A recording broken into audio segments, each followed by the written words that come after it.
Muito bem, irmãos, voltamos para mais uma aula de angelologia, a ciência que estuda os anjos, mensageiros, malak no hebraico, ângelos no grego.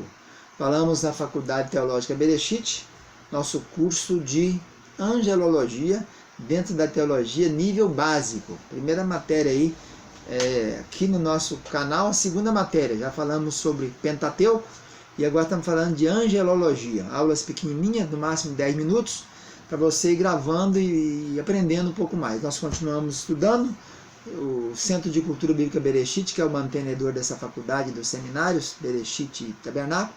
Tem mais de 25 anos, desde 92 nós estamos aqui na região leste mineira e sul capixaba ensinando a palavra de Deus. Já formamos mais de 600 pessoas. Muitos são pastores, evangelistas, missionários, presbíteros, diáconos, obreiros, membros de igrejas, pessoas que estão dedicando-se à causa do reino. Nossa aula hoje de angelologia vai tratar do assunto chamado serafins. Serafins. O que seriam serafins? Nós encontramos essa palavra serafins, apenas 2 vezes no Velho Testamento. Lá no Isaías 6:2 e o 6:6. Naquele ano que morreu o rei Uzias, né? O Isaías teve aquela visão maravilhosa. Ele viu então serafins estavam por cima do trono. Cada um tinha 6 asas, com 2 cobriam o rosto, com 2 cobriam os pés e com 2 voavam. Então achamos aqui mais uma categoria que voava. Então essa mitologia de que anjo tem asa, negativo. Anjo só tem asa quando ele apresenta na Bíblia dizendo que tem asa. Mormente, costumeiramente, nenhum deles tem asa nenhuma. São varões normais. Eles andaram no meio do povo e ninguém nem sabia que era eles, né? Chegaram em Sodoma e Gomorra, andaram no meio da rua. Não tinha nada que identificava que eles eram anjos. Não tinha um chifre, não tinha uma auréola, não tinha uma orelha grande, um nariz comprido, não tinha as mãos esquisitas, não era ETs, né? Eles não tinham nada que sobressaía para ninguém desconfiar deles. Eles chegaram em Abraão, nos cavaleiros de Manre, e passaram por homens normais, chamados de varões, né? Então, somente tem asa aqueles que a Bíblia diz que tem asa. Querubins têm asa, 2 asas, e os serafins têm 6 asas. Está escrito aqui. Então, os serafins têm a ver com o quê? Serafins têm a ver com purificação. Saraf quer dizer abrasar, fogo, né? Arder. A palavra saraf tem até a ver com queimação, não é isso? Abrasamento. E essa palavra ocorre 2 vezes aqui em Isaías, no ano que aconteceu aquele terremoto lá, no ano que morreu o rei Uzias. Esse Uzias, ele um rei foi muito valoroso, né? Um homem que amava a agricultura, um rei muito interessante, que fez uma grande obra, né?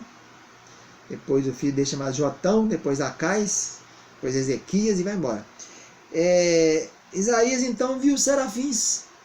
Serafins são seres especiais criados por Deus, que tem 6 asas e que tem a função de trabalhar com a purificação.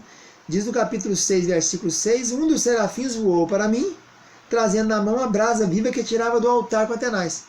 Que Isaías disse, ai, quem dera, ai de mim, sou eu um povo pecador que habito no meio de um povo de impuros lábios, né? Eu sou em lábios impuros e o povo de impuros lábios.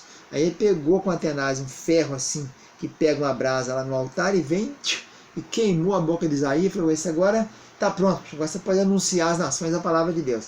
Essa brasa, esse fogo te queimou, te purificou.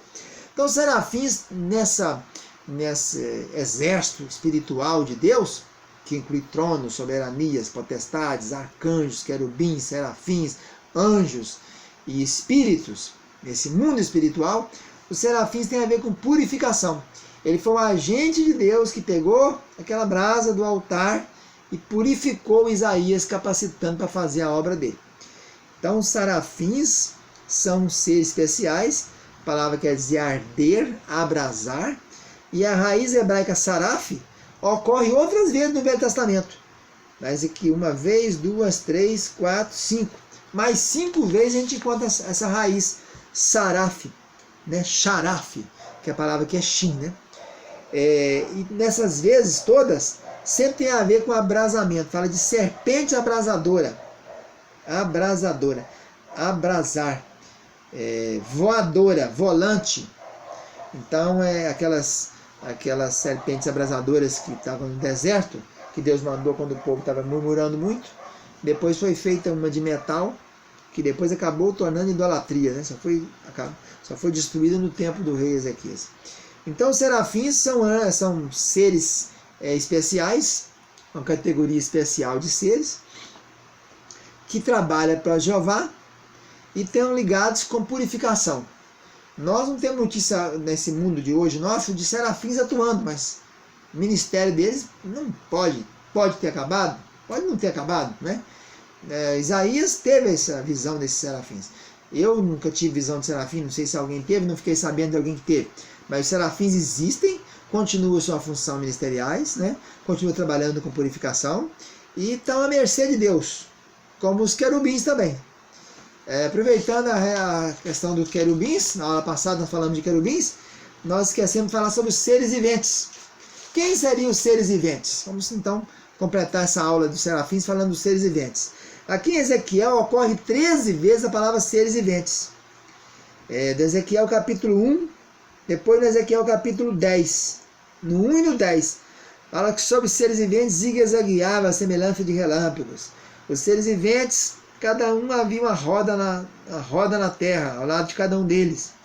No meio dessa nuvem saía a semelhança de 4 seres viventes. Eles são sempre 4 seres viventes. E no capítulo 10 também diz que são os mesmos seres viventes que vi junto ao rio Quebar. E aí tem um lugar aqui que ele define que esses seres viventes são os querubins. Ele está escrito aqui então, ó. Então eu fiquei sabendo que era querubins. Ezequiel 10, 20. São estes seres viventes que vi debaixo do Deus de Israel, junto ao rio Quebar, e fiquei sabendo que eram querubins. Então esses querubins que a gente encontra aí, lá no Éden, né? Encontra no Apocalipse, encontra também em Ezequiel, aqui está dizendo que eles são seres viventes. E a gente encontra os seres viventes 13 vezes no Apocalipse. No Apocalipse 5 tem muitos, 6, 7, 14, 15, 19. Fala sempre dos 4 seres viventes. Cada um tem um rosto, né? Ele tem muitos olhos e tem um rosto. Um tem rosto de homem, outro tem rosto de leão, outro tem rosto de águia e o outro tem rosto de boi, o bezerro. Os 4 rostos dos seres viventes que estão no meio do trono de Deus lá no Apocalipse, aparecendo 13 vezes. Cada um tem 6 asas, cheio de olhos ao redor e por dentro, não tem descanso nem de dia nem de noite, proclamando: Santo, Santo, Santo é o Senhor Deus, o Todo-Poderoso, aquele que era, que é e que há de vir. Esses seres viventes que vi debaixo tal, eles são os mesmos seres viventes que vi junto ao rio Quebar. Então, nós ficamos sabendo, por esse texto de Isaías, de Ezequiel, capítulo 1, capítulo 10 e Apocalipse, durante 13 vezes, que os querubins também estão chamados de seres viventes. E que eles têm muitos olhos, já falou lá nos querubins, e tem 4 rostos, né? Cada rosto desse é uma indicação do evangelho, né? O evangelho de Mateus fala de Jesus que veio como rei. O evangelho de Marcos, Jesus como bezerro, como boi, para servir. No evangelho de Lucas, ele é o homem. E no evangelho de João, ele é a águia. Então, é aí os 4 seres viventes. Um abraço, até mais.